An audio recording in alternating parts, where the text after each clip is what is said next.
Ok.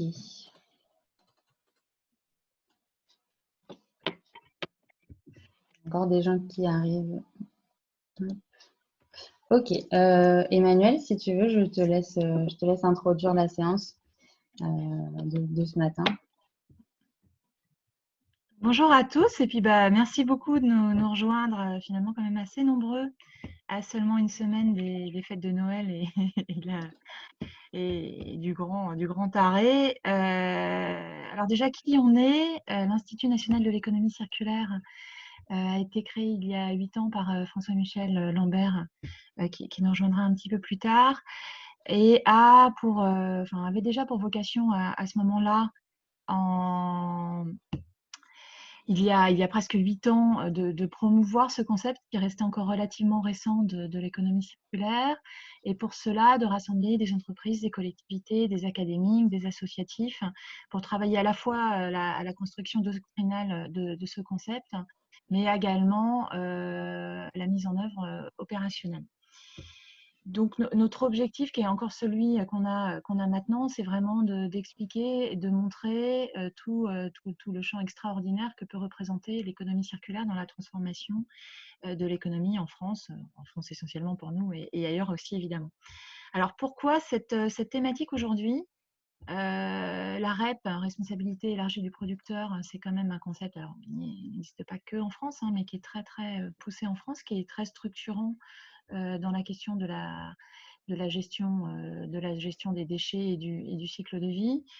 Il a été quand même inscrit dans la loi des 75, et la première filière de gestion des emballages ménagers, c'est 92. Donc c'est très structurant dans notre modèle économique. Et on s'est rendu compte au fil de réunions, voilà, on parlait des REP, les REP telles qu'elles sont maintenant, les REP qui vont changer avec le décret aussi qu'on vous présentera aujourd'hui, qui a été adopté il y a 3 semaines maintenant, que finalement, c'était pas si connu que ça. Le grand public va le connaître au travers de l'éco-contribution. On voit bien que c'est présent dans nos vies, mais de là à expliquer comment ça fonctionne, parfois, on se rend compte qu'il y a encore beaucoup de questions qui se posent. Alors, toutes ces questions, l'objectif aujourd'hui, c'est de pouvoir y répondre au maximum. Déjà, en présentant ce que sont les REP aujourd'hui, la vingtaine de REP qu'il y a en France, comment elles vont aussi avoir vocation à élargir leur champ d'activité, les nouvelles qui vont se créer. Et donc voilà, comment c'est financé, comment c'est gouverné. Donc pour cela, il y aura d'abord une première présentation qui explique tout ça. Et 3 éco-organismes nous ont fait le plaisir de venir présenter leurs activités, leurs travaux, Valdelia Écologique et Citeo. Et donc, ce sera l'occasion de mettre tous ces sujets sur la table et de poser les questions. Donc pour ça, je passe maintenant la parole à Marline, et merci encore à tous d'être présents avec nous ce matin. Voilà, super, merci. Alors, Emmanuel, il y a encore beaucoup de personnes qui nous rejoignent, mais je vais enchaîner. Une seconde, juste pour... voilà. Alors, merci Emmanuel pour cette introduction. Vous voyez toujours le PowerPoint, juste pour vérifier? Oui, c'est bon, super. Oui, c'est bon. Donc, Emmanuel Ledoux, donc notre directrice générale, vous a présenté un petit peu l'Institut. Effectivement, donc l'Institut existe depuis 2013 et se qualifie donc comme un think tank, do tank avec environ 200 membres qui sont publics et privés. Donc, on a des associations, des universités, des collectivités, des associations et des entreprises. Et donc, on travaille autour de groupes de travail. On rédige également des publications. Et puis, on est un lieu d'échange, d'influence, de partage et de sensibilisation. Donc, comme pour ce matin.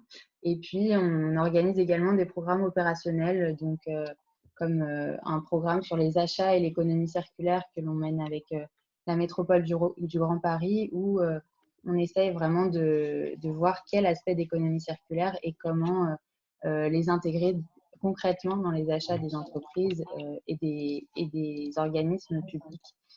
Donc voilà, c'est assez intéressant ensuite pour faire des propositions, notamment au niveau des pouvoirs publics. Donc vous pouvez retrouver sur notre site des publications sur la loi, donc notamment sur le décryptage de la loi, des focus sur différents secteurs d'activité qui ne sont pas spécifiquement visés ou cités par la loi, mais qui sont directement impactés. Donc par exemple, un guide sur comment intégrer l'économie circulaire en 10 étapes dans ses achats, ou encore un focus sur les collectivités territoriales et l'économie circulaire. Donc, je vais vous présenter de manière assez synthétique le principe de REP, donc le principe de responsabilité élargie du producteur. Donc, on va essayer de ne pas avoir trop d'acronymes, mais donc il y a REP qui est responsabilité élargie du producteur, et on va également avoir l'acronyme de la loi AGEC, donc la loi anti-gaspillage pour une économie circulaire, pour aller plus vite. Donc, la loi anti-gaspillage pour une économie circulaire a été adoptée le 10 février 2020, donc assez récemment. Et elle implique un certain nombre de changements, notamment au regard des REP, donc responsabilité élargie du producteur. Puis je laisserai la parole à certains représentants d'éco-organismes. On va un petit peu expliquer aussi ce que c'est qu'un éco-organisme. Donc des éco-organismes de différentes filières, donc la filière des meubles, la filière des emballages, celle des équipements électriques et électroniques. Et puis ensuite, on aura un temps d'échange, un temps d'échange. Si vous avez des questions, n'hésitez pas à les poser directement dans le chat. Et puis, François-Michel Lambert, donc président de l'Institut de l'économie circulaire et député des Bouches-du-Rhône, conclura cette séance voilà, assez rapide avant de démarrer votre journée de travail. Donc, tout d'abord, qu'est-ce qu'une filière REP? Donc, assez rapidement, peut-être que certains connaissent le principe, peut-être que certains ne connaissent pas spécifiquement comment ça fonctionne de manière concrète. Donc, parce qu'en plus, c'est un principe qui est inscrit dans la loi depuis assez longtemps, depuis 1975. Et donc, ce principe est historiquement assez développé en France, avec la première filière qui était la filière des emballages ménagers, qui a été créée en 92. Donc, voilà, la France est l'un des pays européens ayant le plus recours au système de REP, donc avec une vingtaine de filières nationales, en plus des filières issues du droit européen et des filières volontaires. C'est un peu compliqué, mais on va vous le présenter assez simplement. Donc, le principe de REP constitue une traduction concrète du principe pollueur-payeur, selon lequel toute personne doit contribuer à la réparation des dommages qu'il cause à l'environnement. Donc, la REP fait peser sur les producteurs, c'est-à-dire les personnes qui mettent sur le marché certains produits, la charge de la gestion des déchets issus de ces produits. Donc, ce principe permet d'internaliser dans le prix de vente des produits les coûts de gestion de celui-ci une fois usagé. Et on verra que de plus en plus, ça permet d'internaliser dans le prix de vente du produit l'impact environnemental de celui-ci pour inciter les fabricants à éco-concevoir leurs produits, notamment en essayant d'allonger la durée de vie du produit, sa robustesse, en améliorant sa réparabilité, son caractère démontable ou sa recyclabilité, par exemple. Donc, on vous a fait un petit schéma pour essayer de comprendre assez simplement comment ça fonctionne. Donc, le consommateur. Alors, attendez une seconde parce qu'il y a beaucoup de personnes qui nous rejoignent encore. Parce que on va dire que c'est encore un peu tôt. Le consommateur achète un produit avec une éco-contribution qui est ajoutée au prix de vente par les producteurs. Donc, parfois, vous pouvez voir sur votre facture quelques centimes marqués éco-contribution. C'est la part qui permet de financer la gestion de la fin de vie du produit. Ensuite, les producteurs ont deux options.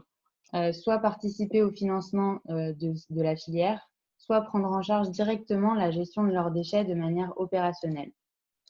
Hop.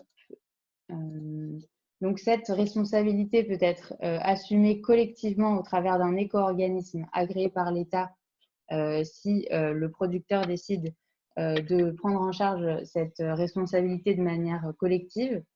Et donc, cet éco-organisme soit peut prendre en charge directement la gestion des déchets, soit reverser ses contributions aux acteurs en charge des déchets. Donc, on parle souvent des collectivités territoriales, des syndicats de traitement des déchets, mais également de certains professionnels du déchet. Donc, les éco-organismes, qu'est-ce que c'est? C'est en fait, ce sont des sociétés privées à but non lucratif agréées par les pouvoirs publics pour gérer différentes familles de produits en fin de vie.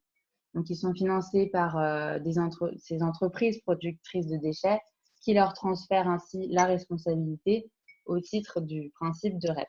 Voilà, je ne sais pas si ceux qui ne connaissent pas du tout le principe voient un petit peu plus comment ça fonctionne.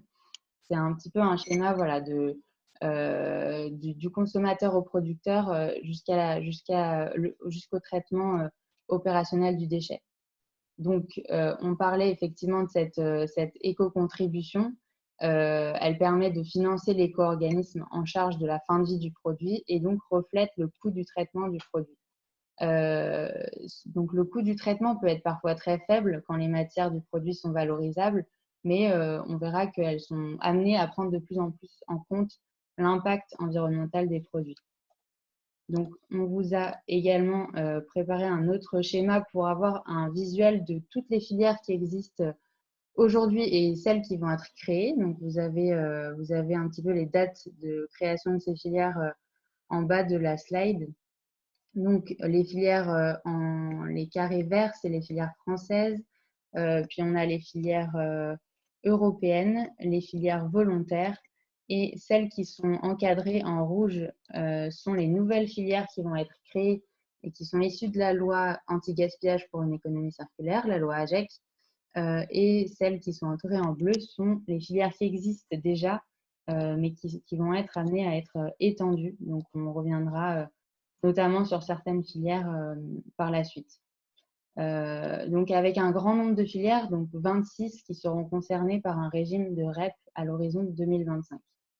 Voilà, donc j'espère que ceux qui ne connaissaient pas le principe voient un petit peu plus comment ça fonctionne.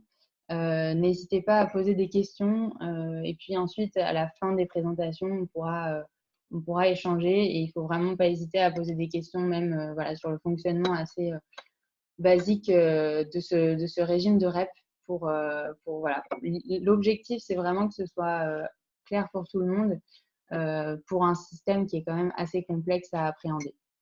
Donc, on a une redéfinition des filières REP qui va voir le jour à l'horizon 2025 avec notamment la création de nouvelles filières REP. Donc, vous pouvez voir un petit peu les nouvelles filières qui vont être créées à l'écran, donc notamment les produits du tabac, les matériaux de construction. Donc ça, c'est une grosse filière avec des enjeux importants. Il faut savoir que la filière les déchets du bâtiment représentent 70% des déchets produits chaque année. Donc, c'est des enjeux très importants. La filière des jouets, des articles de sport et de loisirs, les articles de bricolage et de jardin, les huiles minérales ou synthétiques. Et puis ensuite, on parle des textiles, des textiles sanitaires à usage unique, des gommes à mâcher ou des engins de pêche. Donc voilà pour ce qui est de la création de nouvelles filières. Et puis ensuite, on va avoir également une extension de certaines filières qui existaient déjà et qui vont inclure d'autres déchets, d'autres produits qui étaient semblables, mais parfois, voilà, les déchets chimiques des ménages vont également inclure les déchets des artisans. Pour ce qui est des voitures, des véhicules hors d'usage, on va prendre en compte d'autres engins motorisés. Donc, vous pouvez voir à l'écran les véhicules à 2 ou 3 roues, les quadricycles à moteur. Pour la filière de l'ameublement, dont on va parler un petit peu tout à l'heure avec Valdélia, on va prendre en compte également d'autres éléments. Pour les emballages ménagers, on va également en parler un petit peu plus tard. Ça, ce sera aux emballages non ménagers. Est-ce que les personnes qui n'ont pas leur micro coupé peuvent le couper? Bonjour Manel. S'il vous plaît. Voilà. Et donc ensuite, Excusez-moi Marline, est-ce que vous pourriez mettre votre diapo en grand, s'il vous plaît? oui. Le passer en mode visio. Oui. Tac, tac. Alors, en fait, je suis désolée, mais je ne pensais pas faire comme ça ce matin. Et donc, comment est-ce que l'on fait? Vous allez en bas, là, le dernier. Là, vous savez, vous avez le… Marine, mets-toi en diaporama. Ouais, sauf que en diapo, enfin, Je vois pas le. Vous voyez pas bien, c'est ça? Il y a eu une question. Ouais, bon, parce qu'en fait, j'ai des éléments à vous communiquer, il faut que je sois sur ce format. Vous voyez pas du tout là? Attendez, je vais agrandir comme ça. Voilà. Est-ce que c'est bon? On voit très bien, Marine. Oui, on voit très bien. D'accord, super. Merci. En fait, je ne pensais pas avoir à gérer ces éléments logistiques, donc je suis désolée un petit peu pour ça, mais on va continuer donc un petit peu sur le fond. Donc, pour la suite, on a une réforme. Donc là, on parlait un petit peu des extensions et de la création de nouvelles filières, après vous avoir présenté un petit peu le principe. Donc, au-delà de ça, avec la loi AGEC, on a également une réforme du fonctionnement même des filières REP. Donc, on a d'abord un élargissement des personnes concernées. Donc, dans la loi, la loi auparavant spécifiait qu'on parlait de producteurs, importateurs et distributeurs, en spécifiant que voilà, c'était les personnes responsables de ces filières REP. Et maintenant, c'est élargi à toute personne qui élabore, fabrique, manipule, traite, vend ou importe des produits. Donc, c'est très, très large. Ça implique voilà, toute la chaîne de distribution, de production de la chaîne de valeur. Et c'est ensuite chaque filière qui ensuite déterminera concrètement qui est responsable au titre de ce régime de REP dans le cahier des charges. Donc ensuite, on a également les plateformes de e-commerce qui seront concernées à partir de 2022. Jusqu'ici, les plateformes de e-commerce n'étaient pas soumises au principe de REP. Donc, elles ne contribuaient pas à la prévention et à la gestion des déchets.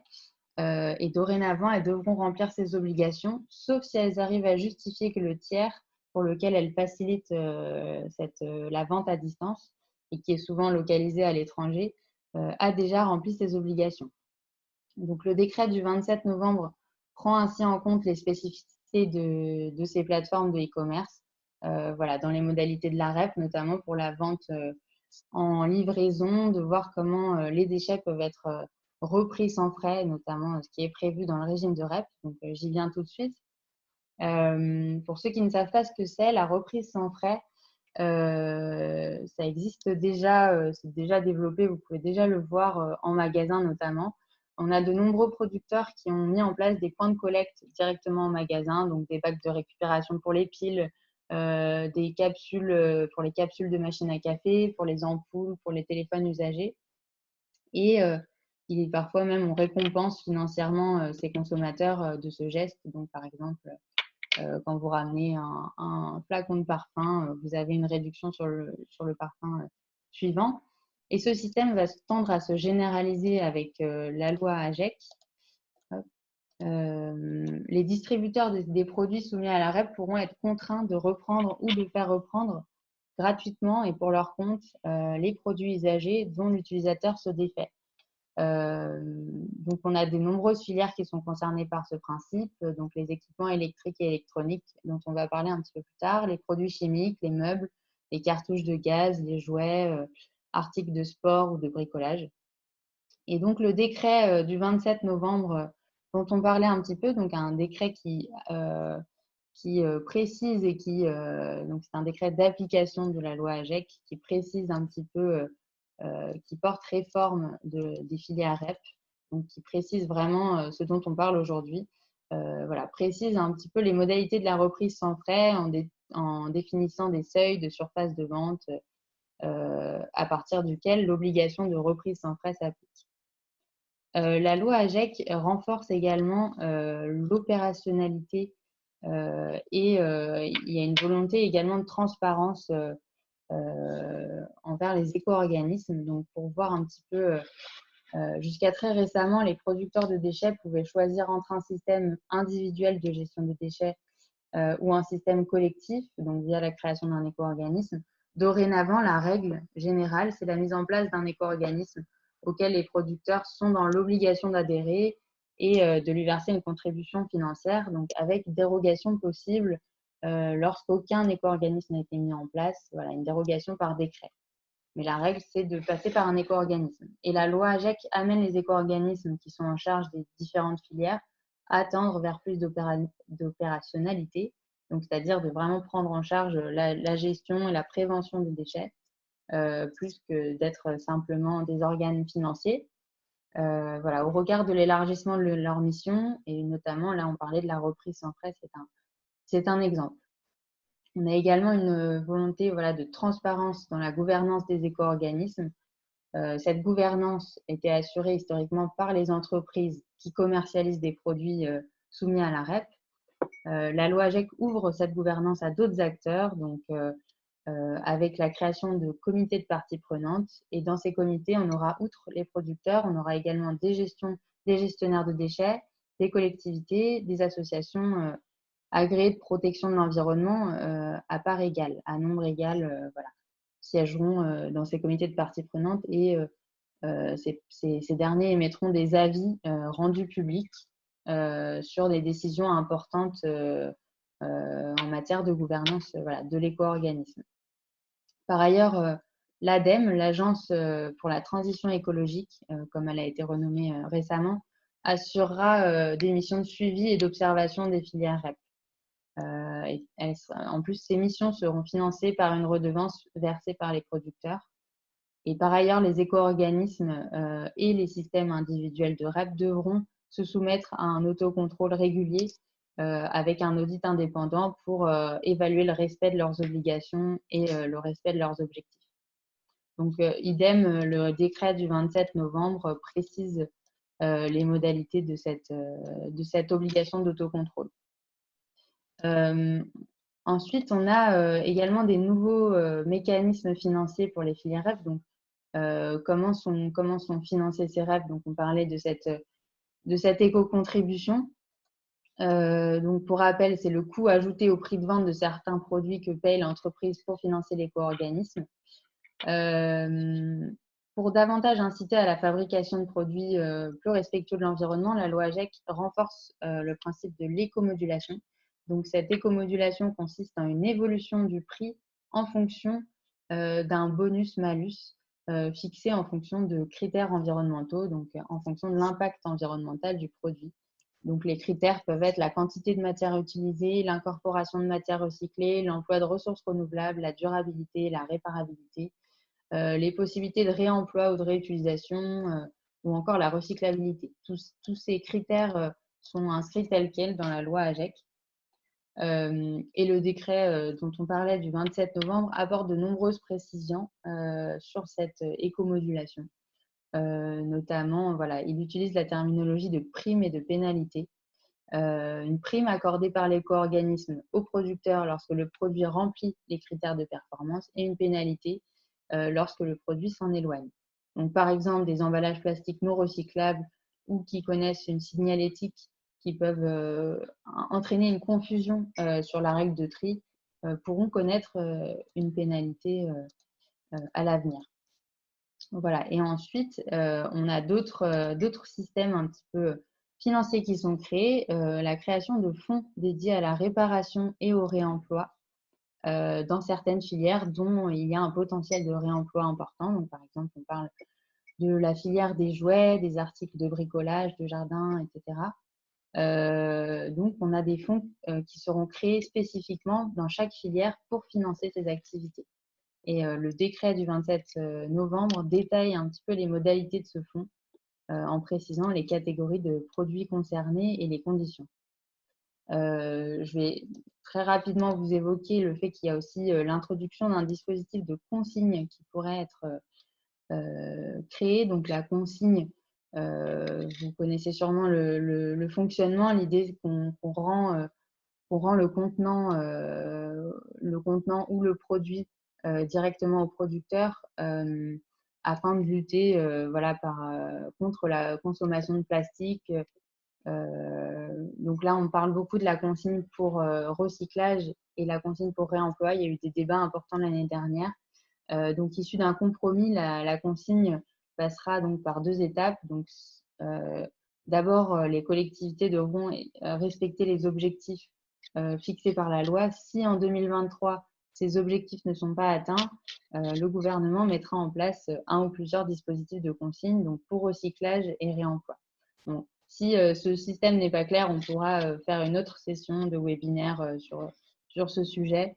C'est un vaste sujet voilà, en lui-même. C'est encore de nombreux enjeux et de nombreux débats qui sont très intéressants et qui méritent d'être creusés un peu plus profondément.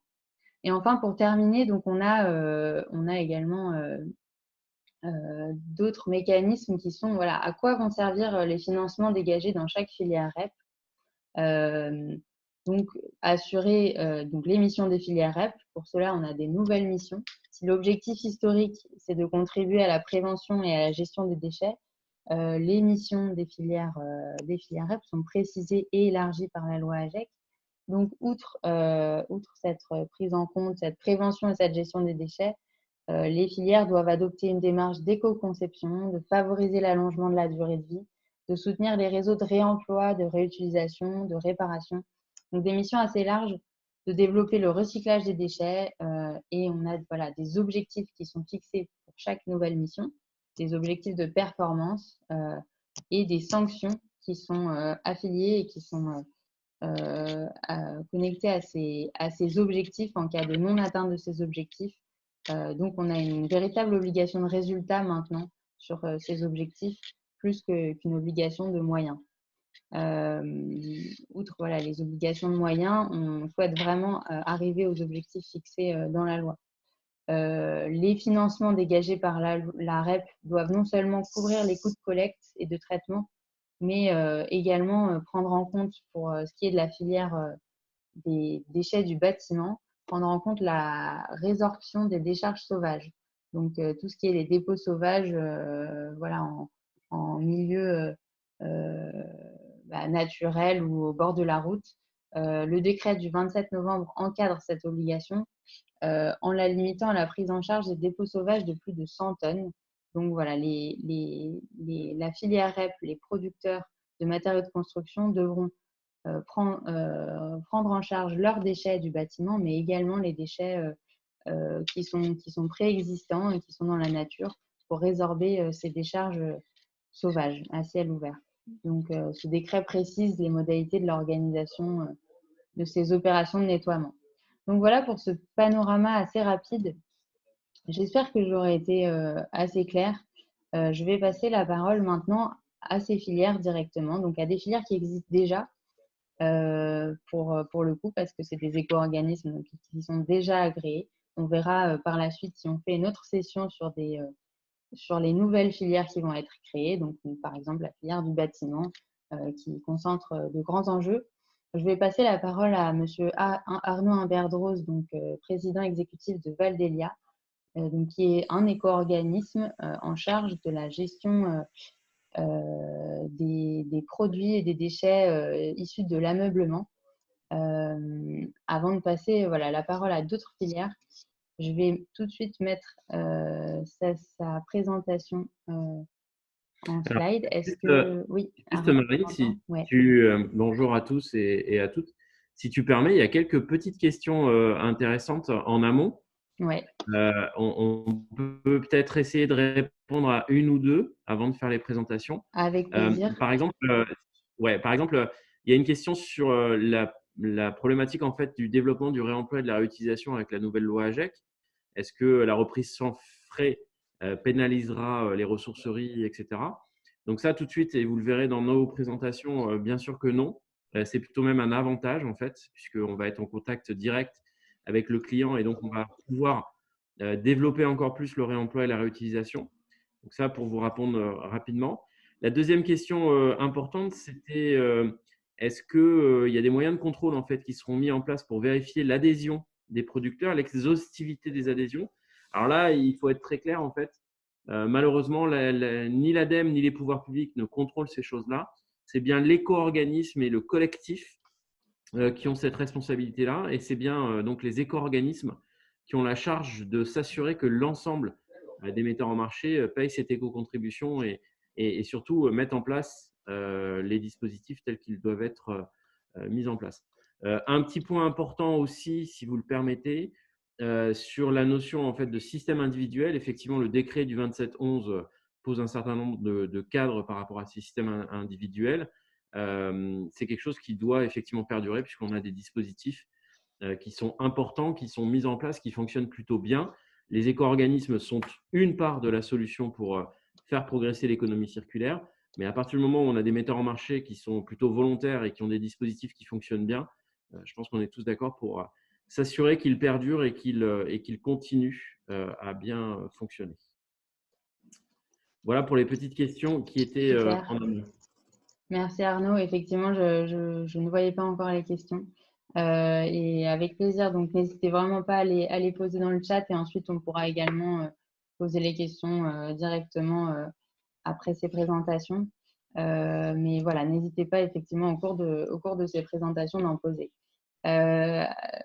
Donc Arnaud, si tu veux présenter un petit peu ta filière spécifiquement, voilà, rentrer un petit peu plus dans le détail. Alors du coup, effectivement, ouais, merci beaucoup. Oui, enfin, en tout cas, en ce qui nous concerne, il n'y aura pas de problème pour avoir les présentations. Elles seront disponibles sur le site internet de l'Institut de mémoire à partir de cet après-midi. Du coup, il y a absolument aucun souci. Alors, rapidement, donc Valdelia, c'est l'éco-organisme qui est en charge de la collecte et le traitement des mobiliers uniquement à destination des professionnels. C'est la particularité de cet éco-organisme et de cette filière, c'est qu'à la création de la filière, un petit peu sur le modèle de ce qui s'est fait sur les déchets électriques et électroniques, les pouvoirs publics ont tout de suite voulu qu'on ne parle pas uniquement des produits à destination des ménages, mais vraiment de la totalité des produits qui pouvaient être concernés par la filière. La spécificité de la filière mobilier, c'est que les metteurs en marché, donc ceux qui ont créé les deux éco-organismes, ont souhaité avoir deux entités différentes pour prendre le sujet en main de façon différente, puisque le traitement des déchets professionnels est de façon générale bien différent du traitement des déchets, on va dire, de la grande des citoyens. Alors, on répondra effectivement à la question après, mais ça fait effectivement partie des questions importantes, hein, la résorption des dépôts sauvages. On va avoir effectivement cette question à traiter. On attend toujours Marine vous a présenté le décret du 27/11, qui est un décret important, notamment dans le pilotage des éco-organismes et dans le pilotage de façon globale des filières REP. Il y a encore beaucoup de textes réglementaires qui vont venir préciser à la fois ce décret et continuer à préciser la loi AGEC, qui vont être importants et sur lesquels il va falloir qu'on ait des précisions, notamment de la DGPR, sur les prises en charge et les modalités de prise en charge. Et vous avez raison, notamment sur les dépôts sauvages. Il y aura beaucoup d'éléments encore en cours de construction dans les mois qui viennent. Alors, rapidement, l'éco-organisme Valdelia, c'est qui? Donc, c'est ce que je vous ai dit, un éco-organisme qui assure la collecte et le traitement des éléments d'ameublement professionnel. C'est un éco-organisme qui intervient grâce à une éco-contribution qui est affichée sur le prix de vente. Ça, c'est une différence aussi que vous pouvez avoir au niveau de certains éco-organismes. Hein. L'éco-contribution n'est pas forcément visible sur toutes les filières. Nous, c'est un choix qu'on a fait pour effectivement tenir informé le client de ce qui se passait. Et on le voit en fait sur les modalités d'éco-modulation. Ça nous permet derrière aussi d'être en capacité de présenter en fait cette éco-modulation correctement à nos metteurs en marché. Si tu veux juste revenir en arrière. Oui, pardon. Ok. Tu vas trop vite en fait. Je ne vais pas assez vite, je sais pas. Mais... Non, j'ai eu un message de votre collègue et du coup, bref. Okay. Donc Valdelia en fait qui incarne donc la réponse à la réglementation sur les mobiliers professionnels, et l'objectif de Valdelia dans les années qui viennent, grâce notamment à ce texte de la loi AGEC, c'est bien d'augmenter en fait la part de la seconde vie des produits et donc d'augmenter la partie réemploi réutilisation. C'est quelque chose qu'on fait chez nous depuis 2012. On était vraiment précurseurs sur ces questions-là, et notamment en fait sur la capacité de nos metteurs en marché à commercialiser eux-mêmes des produits de réemploi et de réutilisation une fois qu'ils ont été pris en charge par des entreprises de l'économie sociale et solidaire. La loi AGEC en fait va nous permettre de le faire encore plus et encore mieux grâce notamment à un de nos objectifs qui est de faire en sorte que le metteur en marché soit bien dans ce cœur de dispositif d'économie circulaire avec l'ensemble des parties prenantes. Du coup, si on regarde effectivement l'ensemble des parties prenantes, pour le coup… Je passe. Ouais. Du coup, voilà, l'ensemble des acteurs d'une filière et d'un éco-organisme, c'est bien ces 4 grands piliers que vont être les fabricants-distributeurs, les acteurs de l'économie circulaire. Donc, ce qu'on appelle les acteurs de l'économie circulaire, ce sont notamment les entreprises de l'économie sociale et solidaire, pas uniquement aujourd'hui, hein, puisque aujourd'hui, on a aussi des entités qui vont faire, notamment dans le mobilier, des produits d'upcycling, donc des produits principalement constitués à partir de déchets. Et on va avoir ce qu'on appelle des green startups qui vont se lancer sur la collecte, le recyclage, le refurbishing et la revente en fait, de ces produits de seconde vie qui n'ont pas les agréments entreprises de l'économie sociale et solidaire parce que, comme vous le savez, ces agréments sont de plus en plus compliqués, mais qui quand même vont être en capacité de faire intervenir et former des personnels qui sont éloignés de l'emploi. La troisième catégorie, c'est bien les utilisateurs de mobilier professionnel, ce qu'on appelle nous les détenteurs. Et on les considère comme des acteurs importants parce que c'est à la fois eux qui vont décider si un produit va vers la filière éco-organisme et c'est aussi eux qui vont décider d'acheter ou pas des produits de seconde vie. Le dernier acteur, c'est bien les pouvoirs publics. Et tout à l'heure, je voyais une question sur l'ADEME et son rôle. Alors, sans être critique ce matin par rapport au rôle de l'ADEME, un des gros enjeux de la loi AGEC, c'est effectivement d'être en capacité, non pas d'être dans un contrôle bête et méchant de l'ADEME, mais plutôt dans un dispositif d'accompagnement performant pour s'assurer que l'économie circulaire se développe bien. Et donc, passer d'un dispositif où on a juste un super gendarme qui va contrôler tout ce qu'on fait, etc. Alors, rassurez-vous, les éco-organismes sont plus que contrôlés, puisque faut que vous ayez en tête qu'on a systématiquement un censeur d'État qui vérifie quelles sont les bonnes utilisations de nos moyens financiers.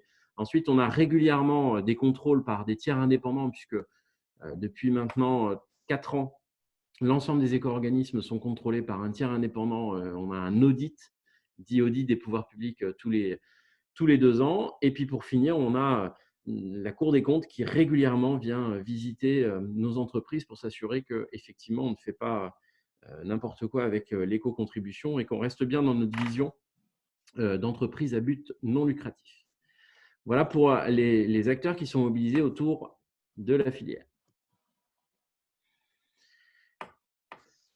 Alors, pour garantir la seconde vie des produits, on a un schéma qui est assez intéressant, qu'on a mis en place. Je vous l'ai dit en préambule, la spécificité de Valdelia, c'est qu'on intervient directement auprès des entreprises, ce qui nous permet en fait d'avoir un modèle très spécifique, puisque comme on va collecter directement chez le metteur en marché, on a une qualité de produit qui va nous permettre de tout de suite rentrer dans des boucles d'économie circulaire assez importantes, notamment avec, comme je vous l'ai dit, les acteurs de l'économie sociale et solidaire. Nous, on a aujourd'hui ce qu'on considère 4 secondes vies. Une première seconde vie qui concerne les mobiliers d'occasion. Et donc, c'est lorsque ces produits ont encore une valeur résiduelle. Ensuite, on a le réemploi et la réutilisation. Alors, on ne va pas ce matin expliquer la différence entre réemploi et réutilisation, mais retenez juste qu'effectivement, en France, comme on aime les choses un peu simples, on a 2 termes. Et l'objectif, c'est juste de prendre un produit et de le réutiliser ou de le réemployer quelque part. Et le troisième seconde vie, c'est l'upcycling. Donc là, on prend un produit qui est devenu un déchet, on récupère ses matériaux, ses composants, et on va créer un nouveau produit. Et puis la dernière des secondes vies, parce qu'elle est importante, il ne faut pas l'oublier, c'est bien le recyclage et c'est bien cette capacité qu'on va avoir à avoir 2 actions importantes. La première, c'est maintenir la matière sur le territoire européen.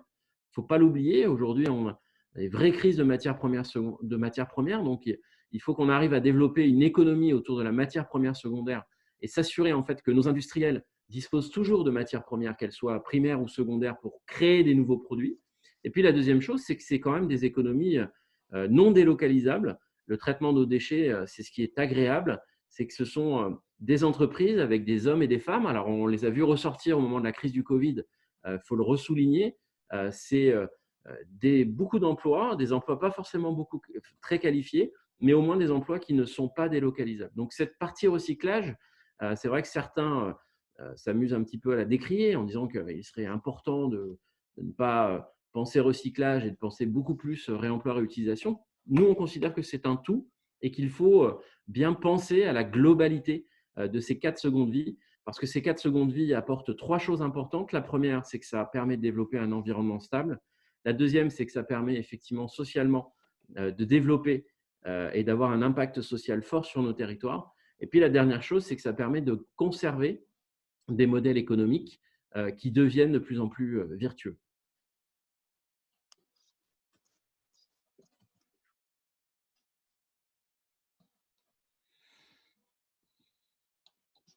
Alors, juste pour répondre à la petite question de Madame Martin, s'il y a des contrôles en fait des cotisations des producteurs, puisque nous faisons chaque année en fait énormément de contrôles en ce qui nous concerne, hein, les éco-organismes, c'est une obligation réglementaire.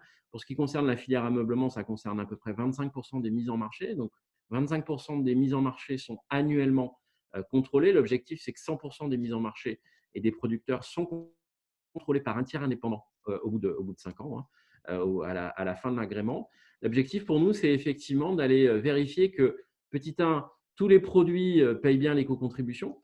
Et là, on a quelque chose d'assez magique dans la filière meuble, c'est l'éco-contribution visible, parce qu'effectivement, ça permet tout de suite de pouvoir contrôler en fait, que l'éco-contribution est bien payée.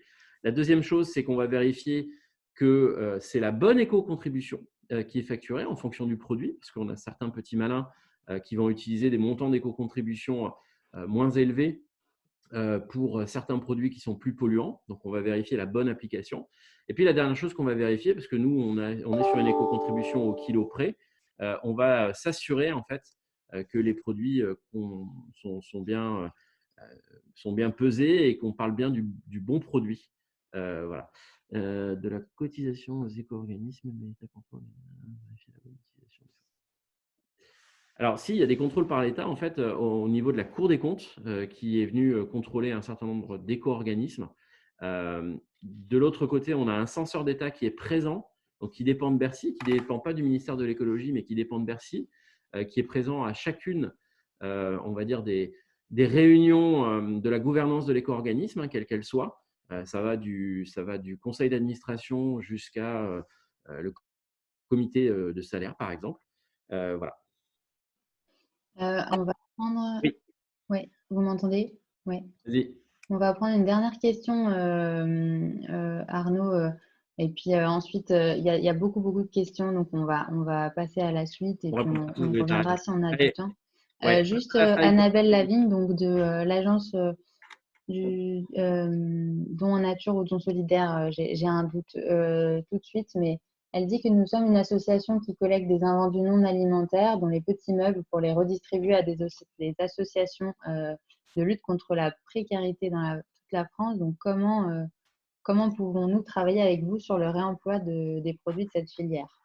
Alors, vous contactez chez nous quelqu'un qui s'appelle Samy Chabot et qui est une personne qui est en charge justement le développement de notre réseau de partenariat avec les entreprises de l'économie sociale et solidaire. Aujourd'hui, on a 170 entreprises de l'économie sociale et solidaire avec lesquelles nous sommes partenaires. Et ces entreprises… Attends, juste une seconde. Un truc bête. Tu peux juste me ramener mon chargeur d'ordi? Donc le oui, truc bête, hein. Non, c'est important. Du coup, voilà, je suis désolé. Donc effectivement, juste pour répondre, c'est très simple. En fait, il suffit juste de nous contacter, d'avoir un modèle qui est un modèle solide, et c'est ce que je pense en fait d'après la description que j'ai entendue. Hein. Et effectivement, après, on se met en relation sans aucun problème. Le dispositif, on va peut-être avancer un peu sur les slides parce qu'on pris en fait un certain nombre de… Juste pour préciser, je disais, donc c'est bien don solidaire, voilà, qui posait la question. Vas-y, celui d'après, parce que du coup, effectivement, on prend du temps. Encore après. On va y arriver. Encore après, excuse-moi, hein, je suis désolé. Non, c'est pas grave. C'est le souci, voilà. Donc, l'idée, en fait, c'est que toutes ces associations qu'on va faire, notamment avec des entreprises de l'économie sociale et solidaire, ce n'est pas que pour nous faire plaisir et ce n'est pas uniquement dans le but de répondre à notre cahier des charges. L'objectif pour nous, c'est vraiment de trouver des partenaires qui vont pouvoir être complémentaires de ce que font nos metteurs en marché pour développer cette économie circulaire. Donc, on a deux pôles aujourd'hui qui sont importants chez Valdelia, un pôle recherche et développement, puisque ça fait partie des objectifs des éco-organismes. Hein. Ce que je vous disais tout à l'heure, hein, un éco-organisme n'est pas là que pour mettre en place un système de collecte et de traitement. Il est aussi là pour développer les filières et pour faire en sorte que ces filières deviennent de plus en plus vertueuses. Encore une fois, je vous le dis, un éco-organisme, c'est une SAS à but non lucratif. Et l'objectif de la non-lucrativité, l'objectif de nos éco-contributions, c'est bien d'être en capacité de développer ces filières-là. Donc, un pôle recherche et développement qui va nous permettre de vraiment travailler sur la partie produit, sur la partie, par exemple, insertion du bois déchet dans les nouveaux panneaux particules. Et puis, un pôle innovation dans lequel on va essayer d'aller créer des synergies, notamment entre les metteurs en marché et les entreprises de l'économie sociale et solidaire.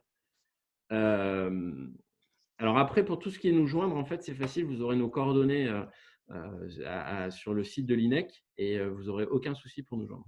Celui d'après, juste pour vous montrer quelques éléments concrets. Alors, pour tout ce qui est innovation ou pour tout ce qui est recherche et développement, n'hésitez pas. En fait, on a aujourd'hui un site internet qui s'appelle expert.valdelia.org sur lequel vous allez pouvoir découvrir l'ensemble des projets, puisque un des objectifs de l'éco-organisme, c'est d'être en open data. Donc, tout ce qu'on a travaillé, tout ce sur quoi on a investi avec des entreprises de l'économie sociale et solidaire ou avec des metteurs en marché sur toutes les questions de réemploi et de réutilisation, vous allez les retrouver en fait sur ce site avec toutes les conclusions de toutes les études, puisque encore une fois, le job de l'éco-organisme, c'est bien d'être en capacité de faire en sorte que la globalité de la filière se développe. Donc, on a une responsabilité parce qu'on a une éco-contribution qui nous est payée par l'ensemble des metteurs en marché. Donc, la première responsabilité en tant qu'éco-organisme, c'est s'assurer que tous les metteurs en marché d'une même filière travaillent sur le même pied d'égalité. La deuxième responsabilité qu'on a en tant qu'éco-organisme, c'est s'assurer que cette filière d'économie circulaire se développe bien avec l'ensemble des parties prenantes. Très bien. Merci beaucoup Arnaud pour cette présentation très claire. On va passer la parole donc à une autre filière, donc la filière écologique, donc la filière des équipements électriques et électroniques avec l'éco-organisme écologique. Donc Monsieur René-Louis Perrier, je vais tout de suite partager mon écran avec sa présentation. Est-ce que vous nous entendez, Monsieur Perrier ? Oui, tout à fait. Bonjour à tous. Donc, je suis René-Louis Perrier, je suis le président d'Écologique. J'ai préparé 3-4 planches, c'est relativement clair. D'autant plus que la présentation de Marlene sur la responsabilité élargie des producteurs était très complète. Et, donc, j'avais prévu ce que vous voyez à l'écran là, ce diagramme un peu complexe, pour essayer de résumer la responsabilité élargie des producteurs. Je vais pas. Vous aurez ce diagramme qui, en fait, cherche sur un graphique à tout résumer, ce qui est assez compliqué. Mais bon, Marlene a expliqué ce que c'était, le principe de pollueur-payeur. J'essaie de le faire assez simplement, mais voilà, effectivement, ça nous intéresse de vraiment savoir un petit peu les spécificités de votre filière. Néanmoins, je vais quand même dire des points importants sur la REP. Donc, l'écologique est un éco-organisme des 3E. Nous sommes maintenant, je dirais, une vieille filière, de certaine manière, puisqu'on existe depuis 15 ans, avec une bonne expérience de ce que c'est la REP. REP que l'on qualifie d'opérationnel parce qu'on prend en charge les déchets, c'est par différenciation par rapport à Citeo, qui est une REP plutôt financière, parce que finalement, les déchets restent la responsabilité des collectivités. Nous, comme Valdelia d'ailleurs, nous collectons les déchets et nous assurons une logistique, le traitement, etc. Donc, la REP, ce n'est pas uniquement un outil financier, c'est ça que je veux dire. Même dans le cas de Citeo, d'ailleurs, qui évolue de plus en plus vers une certaine forme d'opérationnalité sur les filières. C'est vraiment un outil qui permet de renforcer les qualités environnementales des équipements, des produits. On s'adresse aux producteurs parce que ce sont les producteurs qui connaissent leurs produits, c'est eux qui les vendent, qui définissent d'une certaine manière l'usage de ces produits, parce que c'est leur métier de savoir à quoi ça sert ces usages. Donc c'est vraiment un outil qui est extrêmement pertinent, qui responsabilise les producteurs, mais au sens noble du terme, du terme, dans le sens où finalement, on va s'appuyer sur les producteurs pour s'assurer que les équipements, les produits qui sont mis sur le marché sont, je dirais, de meilleure qualité environnementale, mais aussi sociale et en termes d'usage. Enfin, c'est tous ces leviers qui font la responsabilité élargie des producteurs. Effectivement, il y a eu des questions. C'est Écologique, un éco-organisme, donc adresse le problème de manière collective. On a un certain nombre de producteurs qui vont adhérer à Écologique pour répondre de manière, je dirais, collective et solidaire, d'une certaine manière, à la problématique qui est créée par leurs produits. Mais il existe aussi des filières individuelles qui ont été mises en place par certains producteurs. C'est particulièrement vrai sur les filières professionnelles, en fait. Hein. Vous vendez aux pros, c'est un peu plus délicat sur les aspects ménagers. Voilà, je pense que c'est tout ce que j'avais à dire sur la filière. Je crois que j'ai des planches suivantes, Marlene. Oui, tout à fait. Oui, voilà. Important aussi, les missions, enfin les 4 missions de l'éco-organisme. Alors je vais mettre, c'est un peu en désordre sur cette planche, mais la première mission, c'est créer un réseau de collecte. Vraiment, notre objectif principal en tant qu'éco-organisme, sur notre cahier des charges, qui est notre contrat avec les pouvoirs publics, avec l'État et la société, c'est d'arriver à un taux de collecte, en fait. Et pour arriver à ce taux de collecte, il faut faciliter le geste de tri du désenteur de déchets. Et donc, on a vraiment une mission de rechercher les meilleures solutions de collecte sur la filière. La deuxième mission, c'est la performance de recyclage, mais ce n'est pas juste le recyclage, c'est le traitement. Donc, c'est la performance de dépollution, de valorisation de matière, mais aussi de réutilisation et réemploi. On va en parler parce que cet aspect a été accentué par la loi AGEC. Troisième mission, c'est la conformité. On est agréé pour garantir la qualité et la conformité de toutes les opérations, donc c'est-à-dire le respect de toutes les réglementations, hein, qui augmentent avec le temps. Hein. Des produits qui n'étaient pas polluants dans le passé deviennent polluants aujourd'hui. Donc on garantit la conformité de l'ensemble des opérations. Et c'est très important parce que d'une certaine manière, c'est le pacte de confiance avec le détenteur qui, lui, fait un effort. Quand il apporte son déchet, quand il le jette, il y a un effort qui est fait par le consommateur, le citoyen, le détenteur de déchets, ou le détenteur d'un produit qui va être employé. Et donc cette conformité est essentielle. Et le quatrième axe, qui est un axe qui a été souligné, accentué de manière assez considérable par la loi AGEC, c'est la prévention. La prévention, c'est essayer d'éviter le déchet, essayer de préserver les ressources en amont, et c'est un travail de longue haleine, je dirais. La planche suivante, Marlene. Oui, tout à fait. Si elle veut bien, voilà. Voilà. Donc là, c'est juste des données quantitatives sur la filière D3E. Alors, j'ai focalisé sur la filière D3E ménager. Donc, c'est toute la filière, c'est pas juste écologique. Donc, on a collecté en 2019 780 000 tonnes de D3E, de déchets d'équipements électriques et électroniques. Et la répartition selon les canaux de collecte, c'est celle que vous voyez à l'écran. Donc, on voit que finalement, sur les collectivités qui font l'essentiel du travail, avec les déchetteries, la déchetterie est un outil extraordinaire en termes de tri sélectif, hein, pour les ménages, pour le grand public, qui sera difficile à remplacer, à supplanter. Néanmoins, on voit qu'on a fait pas mal de travail, c'est depuis 2014, en fait, fin 2015, pour développer les autres réseaux. Donc, le réseau de distribution, qui représente 16%, lui est relativement stable. C'est la reprise 1 pour 1 et 1 pour 0. D'ailleurs, il y a eu des questions, des remarques sur le sujet. Donc, effectivement, dans la loi AGEC, il y a une notion de reprise 1 pour 0 qui s'applique à toutes les filières, mais elle existait déjà sur la filière des 3E. Donc, elle a été mise en œuvre. La distribution a une obligation de reprise 1 pour 0 pour les petits produits. Donc, c'est pour ça qu'il y a vous voyez chez tous les distributeurs, il y a des mobiliers de collecte à l'entrée du magasin qui vous permettent de jeter un petit équipement, même si vous n'avez pas acheté le produit dans ce magasin. Mais le gros du retour en distribution, c'est la reprise 1 pour 1 à l'installation du gros électroménager. Quand vous achetez une machine à laver, on vous la livre en général et on vous propose de reprendre l'ancienne machine. Donc ça, c'est la notion de 1 pour 1. Ça n'a pas d'impact, au contraire. Hein. J'ai vu qu'il y avait une question sur les ressourceries, ça n'a pas d'impact sur le... Enfin, ça a un impact plutôt positif, parce que c'est nous qui gérons ça, sur les retours vers les ressourceries, puisque nous sommes en mesure d'orienter ces flux vers le réemploi, si c'est possible, et via l'économie sociale et solidaire. L'ESS, justement, représente 4% de ces flux. Alors, ça avait tendance écologique à une convention avec les ressourceries depuis 5 ans, qui va renforcer sur les années à venir pour essayer de développer ce canal. Aujourd'hui, c'est essentiellement Emmaüs, Envie et donc les ressourceries.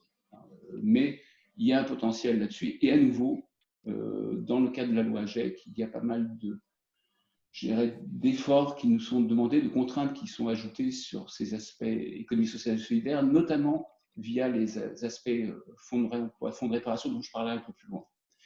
Et les canaux autres, qui représentent 24%, ça c'est une nouveauté de la filière. On pourrait qualifier ça, c'est le réseau, je dirais, d'apport privé ou professionnel sur lequel finalement on s'appuie pour collecter aussi des déchets. Donc on voit qu'on a pu déployer sur la filière des 3E ménagers un spectre relativement complet de solutions de collecte. La planche suivante.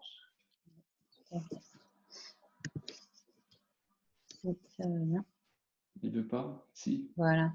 Voilà, donc sur la deuxième mission, c'est les aspects traitement, ce que j'appelle les taux de valorisation. Donc à nouveau, ce sont les résultats de la filière, donc c'est des données ADEME en fait, qui sont consolidées par l'ADEME. Tout confondu, je dirais, il y a différents types de produits dans la filière, différents flux, mais tout confondu, on a un taux de recyclage, enfin de réutilisation de 2%, de recyclage, donc on récupère la matière de 74%, valorisation énergétique 10%, et il reste en destruction 14%. Dans beaucoup de cas, cette destruction est imposée par le fait que le produit est dangereux ou polluant organique persistant. Donc on n'a pas d'autre choix que de faire cette destruction. On n'a pas le droit de recycler ces produits. Voilà, et j'en crois que j'avais encore une planche.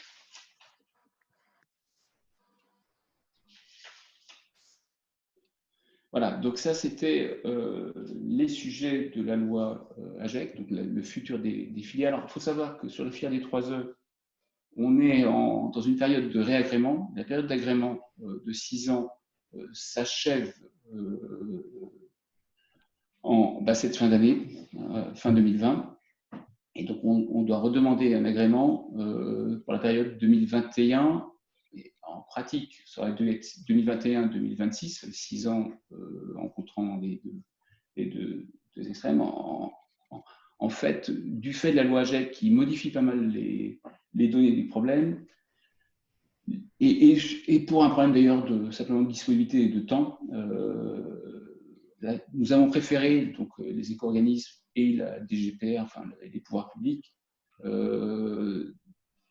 faire un agrément de transition d'1 an qui est en discussion aujourd'hui pour avoir le temps de discuter le cahier des charges de la filière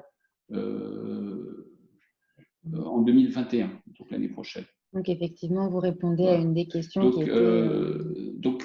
mais malgré tout, dès 2021, un certain nombre de sujets seront mis en place sur la filière qui ont été, je dirais, fixés par la loi AGEC, donc notamment le comité des parties prenantes. Donc, le comité des parties prenantes, c'est un outil de gouvernance qui permet à d'autres acteurs que l'actionnariat de l'éco-organisme de prendre part ou de donner un avis sur des décisions stratégiques de l'éco-organisme. Donc, il est composé finalement de 4 collèges, selon la loi. Donc, un collège des opérateurs. Et dans les opérateurs, en tout cas pour écologique, il y aura effectivement un représentant du réemploi, parce que c'est quelque chose qui est devenu extrêmement important pour nos filières. Il y aura un représentant de l'économie sociale et solidaire, bien sûr, et il y aura évidemment les représentants des opérateurs, des gestionnaires de déchets en direct. Bon, il y a un collège collectivité locale qui, pour nous, est assez bien défini puisqu'on travaille avec eux dans le cadre de la coordination de la filière des 3E. C'est donc les représentants habituels qui, a priori, font partie du collège représentant des collectivités. Un collège des associations, donc environnementales et associations représentant des consommateurs, et un collège de producteurs. Hein, c'est les producteurs qui sont finalement les payeurs de ce dispositif et qui, bien sûr, un droit de regard sur ce comité des parties prenantes. Donc ça sera mis en place a priori dès fin février sur la filière des 3E. Hein, c'est ce que les pouvoirs publics nous ont demandé de faire sur cet agrément de transition d'1 an en 2021. Le deuxième point, on en a parlé, c'est alors ce que j'appelle l'instance REP. Je pense que l'ADEME a un autre nom pour je crois que c'est la direction de la supervision des filières REP pour ce dispositif, qui fait l'objet d'une redevance qui va être payée par l'ensemble des éco-organismes et dont l'objectif est de... Alors, pour la filière des 3E, à nouveau, on est un peu en avance sur ces sujets. On avait déjà un registre complet géré par l'ADEME et un tableau des indicateurs qui permettait de faire l'évaluation des éco-organismes chaque année. De cette manière. Donc, on va renforcer probablement ce dispositif avec cette instance REP.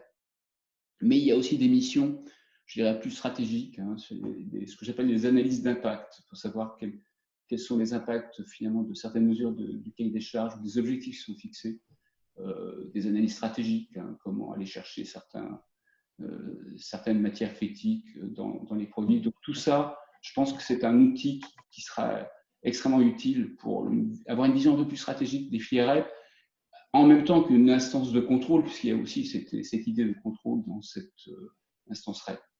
Alors, les fonds de réparation, fonds de réemploi, c'est deux choses extrêmement importantes dans nos filières.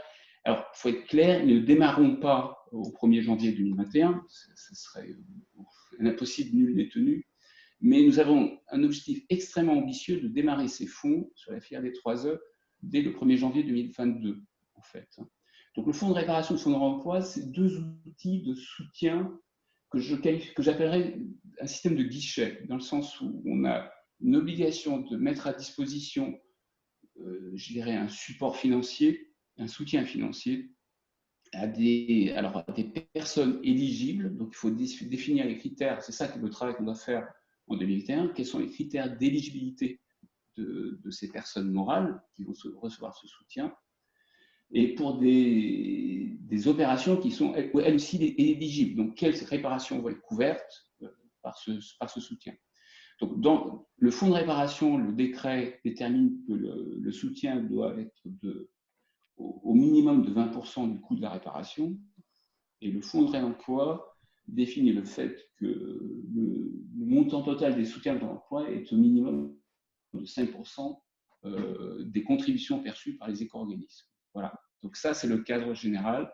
Il y a tout un travail qui doit être fait avec l'ensemble des parties prenantes pour définir plus précisément, je veux dire, les critères d'éligibilité, à la fois des personnes, des réparateurs ou des opérateurs de réemploi et des opérations que l'on soutient.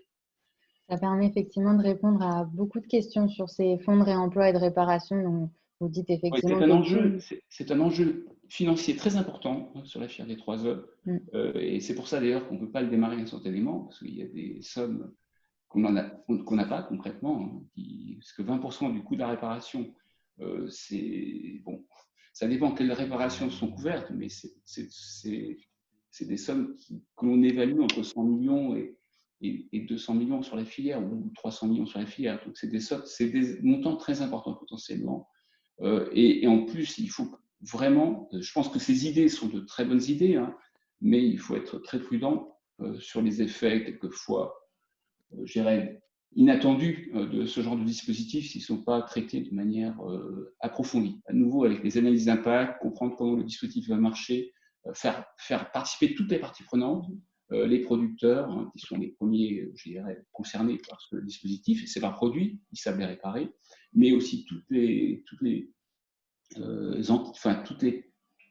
petites entreprises, voire personnes individuelles, qui font la réparation, et bien sûr les parties prenantes habituelles, les associations, les ministères, etc. Alors, le temps file, donc on va prendre peut-être une dernière question, si ça vous va, Monsieur Perrier. Il y a une J'avais question fini sur, là. Hein. Le point important, ce que je voulais dire, c'est que sur 2021, il faut qu'on définisse le cahier des charges des 3 de la période 2022-2027. Et donc, c'est un chantier immense qui nous attend l'année prochaine. Sur l'indice de réparabilité, il y a certaines questions. Est-ce que tous les déchets d'équipements électriques et électroniques sont concernés, enfin tous les produits, pardon, je pense que c'est ce C'est qui pas voulait l'indice, c'est être le fonds de dit. réparation ou parce que Sur l'indice de réparabilité concerne des produits qui sont bien définis en fait. Voilà, c'était la question effectivement. Est-ce que c'est tout le fonds de tous ces réparation, produits? Le périmètre de produits concernés n'est pas encore totalement défini, je dirais. Hein. C'est quelque chose qu'on doit discuter et sur lequel on doit tomber d'accord. Voilà, effectivement, pour préciser, donc on a 93 textes d'application issus de la loi AGEC qui sont attendus.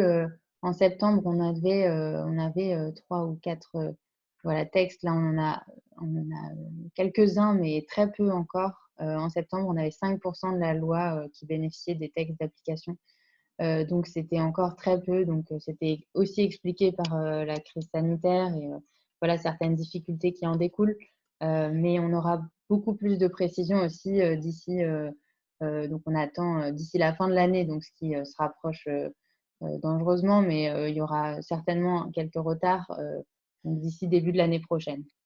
Merci beaucoup, Monsieur Perrier, pour cette présentation. Je vais passer la parole à Madame Seligman, donc Clara Seligman de Citeo, qui va nous présenter un petit peu la filière des emballages et des papiers graphiques. Hop, je passe la slide. Bonjour. Bonjour. Bonjour. Bon, déjà, j'espère que vous m'entendez tous bien. Donc, bonjour à toutes et tous et merci à l'INEC déjà pour la première partie de présentation et pour cette invitation à présenter un peu le rôle des éco-organismes dont on commence un peu à parler de plus en plus, même avec la loi AGEC et je pense que c'est un exercice très intéressant pour une meilleure connaissance du dispositif.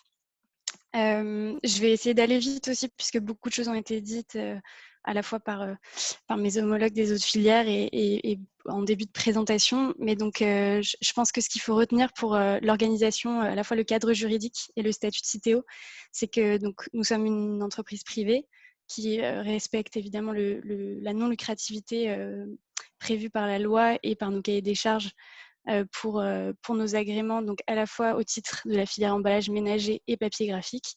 Et donc, avec cet objectif et une mission d'intérêt général qui est celle d'exercer donc cette responsabilité élargie du producteur pour le compte des entreprises qui versent ces éco-contributions à Citeo.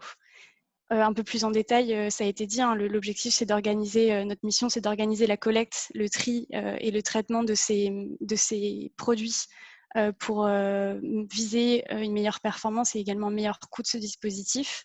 En amont, on va aussi avoir cet objectif de piloter des programmes de recherche et développement, d'accompagner les clients à une éco-conception de leurs produits. Et un point également important dont on pourra revenir dessus juste après, c'est bien sûr d'informer, sensibiliser, mobiliser les citoyens au geste de tri, qui est la première étape, on va dire, de notre chaîne de valeur. Si on passe peut-être au slide suivant. Pareil, pour rentrer un peu plus en détail sur le modèle, donc ça a été dit, la loi AGEC vient instaurer un peu plus d'opérationnalité dans le fonctionnement des éco-organismes, mais je dois quand même préciser que Citeo reste sur un modèle de REP qui est dit donc financière, c'est-à-dire que nos modalités d'action restent exclusivement un accompagnement financier des acteurs et de notre écosystème. Et ça va concerner donc nos 2 agréments, je l'ai dit, emballage ménager. Ici, je vais faire une petite précision importante. Les emballages ménagers sont donc à distinguer des emballages issus des activités économiques et industrielles, enfin industrielles et commerciales surtout, et du secteur des cafés, hôtels et restaurants, qui sont 2 nouvelles REP qui vont entrer en vigueur dans les années à suivre en application de la loi AGEC. Mais donc nous, on se concentre exclusivement sur ce secteur des emballages issus de la consommation des ménages. et la seconde REP, donc les papiers graphiques. Et ce sont aujourd'hui 5 ministères qui sont signataires de nos 2 agréments. Évidemment, le ministère de la Transition écologique, mais on va aussi retrouver le ministère de l'Économie et des Finances, de la Cohésion des territoires et de l'Intérieur, qui va en fait ici regrouper toute la partie collectivité locale, enfin pour toute l'action auprès des collectivités locales, et le ministère de la Culture et de la Communication qui, lui, est signataire seulement de l'agrément papier graphique au titre de notre intervention auprès du secteur de la presse. Et on en a parlé un peu également avec la création des comités parties prenantes issus de la loi AGEC et mis en œuvre par le décret du 27 novembre. La gouvernance des éco-organismes a cet enjeu de transparence qui est important, qui alimente beaucoup de débats aujourd'hui. Et donc, je voulais juste revenir un peu sur notre actionnariat pour que vous sachiez comment il est composé. Et donc, on va y retrouver les metteurs en marché qui sont à l'origine de la création d'Éco-Emballage d'une part et d'Éco-Folio, qui étaient deux éco-organismes agréés de façon distincte sur les 2 agréments et qui ont fusionné pour donner lieu à la création de Citeo en 2017. Et donc, vous vous retrouvez au sein de notre actionnariat majoritairement donc, le secteur industriel, le secteur de la distribution, également les papiers éditeurs, le secteur des services, les filières matériaux qui vont composer donc, les principaux matériaux des emballages et papiers mis sur le marché, et un secteur un peu spécifique qui est le secteur non assujetti, qui représente une toute petite part, mais qui va venir représenter des acteurs historiques de la création de nos éco-organismes. Et également, précision importante, le groupe Citeo est également composé d'une filiale détenue à 85%, qui est l'éco-organisme Adelph, également agréé au titre de la filière emballage ménager, et qui représente, et qui a été d'ailleurs créé par le secteur viticole, et dont les clients sont donc principalement le secteur des vins et spiritueux, mais également le secteur de la pharmaceutique. Donc, Adelph, deuxième éco-organisme agréé sur cette REP.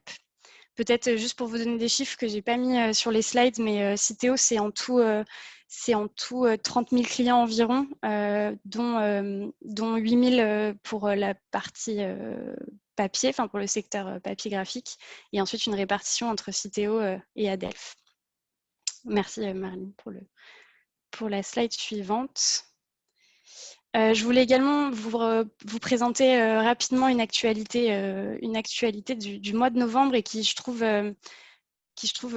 qu'elle est bien avec aujourd'hui cette présentation de ce qu'est la responsabilité élargie du producteur et qui est un peu cohérente. Enfin, pour Citeo a été une transformation cohérente avec notre mission de responsabilité élargie du producteur.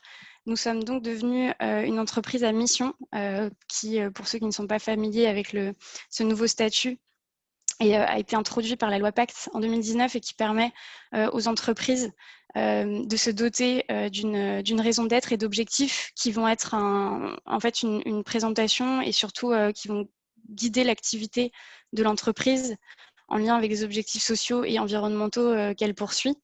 Et donc, ça se traduit concrètement par une modification de statut que nous avons donc actée récemment avec l'inscription de cette nouvelle raison d'être qui est que pour répondre à l'urgence écologique, accélérer les transformations qui s'imposent, Citeo veut engager et accompagner les acteurs économiques à produire, distribuer, consommer en préservant donc à la fois notre planète, ses ressources, la biodiversité et le climat. Et donc, cette raison d'être se décline en 5 objectifs que vous pouvez retrouver ici. Réduire évidemment l'impact environnemental des produits et des clients, qui est au cœur de notre activité aujourd'hui, en ancrant l'économie circulaire et l'éco-conception dans les pratiques et les stratégies. Construire et permettre de créer les conditions pour des solutions qui conjuguent les performances environnementales et économiques que l'on recherche, notamment dans le dispositif à la fois de collecte et traitement. De donner les clés aux consommateurs pour réduire l'impact environnemental de leur consommation. C'est aujourd'hui un enjeu important pour nous également. Co-construire et promouvoir nos solutions et positions, que ce soit à l'échelle locale, nationale européenne ou internationale. Je pense qu'on pourra y revenir juste après. Et cultiver l'engagement des équipes. Donc ça, c'est un objectif plus interne, mais qui est important. Je ne vais pas vous le détailler non plus, mais cette modification un peu de statut s'accompagne aussi d'une nouvelle création au sein de notre gouvernance. Le comité de mission, alors je vois la question qui s'affiche en même temps. Non, alors le comité de mission, c'est distinct des nouveaux comités parties prenantes. Je vous les présenterai juste après.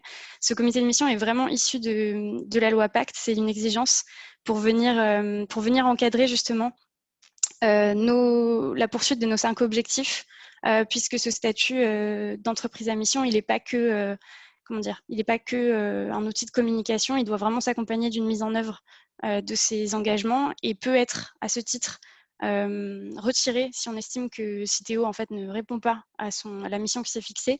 Et c'est notamment en partie le rôle du comité de mission d'accompagner Citeo dans cette poursuite des engagements. Et donc, à ce titre, des personnalités qualifiées extérieures à Citeo sont nommées pour rejoindre notre comité de mission. Et en plus, un salarié de Citeo participera également à ce comité qui pourra émettre des rapports tous les ans en lien avec notre engagement d'entreprise à mission. Je trouvais que ça faisait un peu le lien entre ce qui est un peu ce modèle hybride de responsabilité élargie du producteur, d'éco-organismes. Et donc, ça sera intéressant à poursuivre.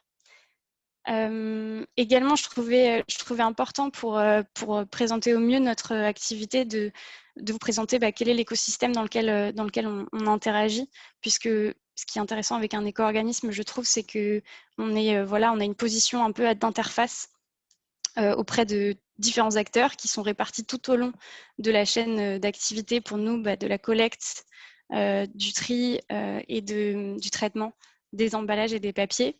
Si je débute par le haut de notre schéma circulaire, on va se trouver du côté ici de l'amont, donc avec l'accompagnement à l'éco-conception, à des nouveaux modes de collecte aussi, au réemploi, demain, dès maintenant d'ailleurs, on doit débuter à accompagner les entreprises dans des solutions de réemploi, puisque vous avez eu l'occasion de parler du fonds réemploi. Citeo, la filière emballage et papier n'est pas concernée par le fonds réemploi, mais par contre, on devrait à partir de 2023 consacrer 2% de notre budget annuel au développement de solutions de réemploi. Donc, ça va devenir une part de notre mission évidemment structurante.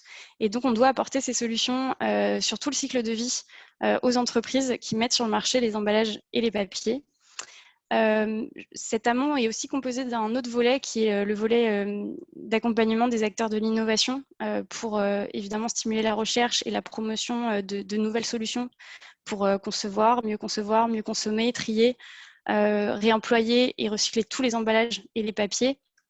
Et à ce titre, Citeo a développé un programme de ce qu'on appelle l'Open Innovation, donc pour venir sourcer ces solutions et proposer un accompagnement spécifique qui s'appelle le Circular Challenge, dont on a pu faire la dernière édition il y a maintenant une semaine ou deux. Donc, si vous êtes intéressé par les solutions d'innovation, n'hésitez pas à aller jeter un œil sur notre site. Après l'amont vient le geste. Alors non, pardon, excuse-moi Marlene, toujours sur mon petit schéma circulaire pour faire le tour des acteurs. Voilà. Donc ensuite, après la mise en marché, vient le geste de tri du consommateur. Pour vous donner peut-être un chiffre, ce qu'on sait aujourd'hui des différentes études et sondages qu'on a pu mener, c'est que un peu plus de 80% des Français déclarent trier leurs emballages et leurs papiers, donc concrètement trier leurs emballages et le placer dans le bac jaune. Et quand on leur demande s'ils le font systématiquement, donc c'est-à-dire vraiment un geste quotidien, on retombe à moins d'un Français sur 2. Et donc ici, nous, l'objectif principal que Citeo doit poursuivre, c'est notamment en simplifiant au maximum ce geste de tri, de systématiser ce geste qui est tout de même considéré par les Français comme le premier geste environnemental de trier ces déchets. Donc voilà, c'est un objectif aussi important. La mobilisation des consommateurs.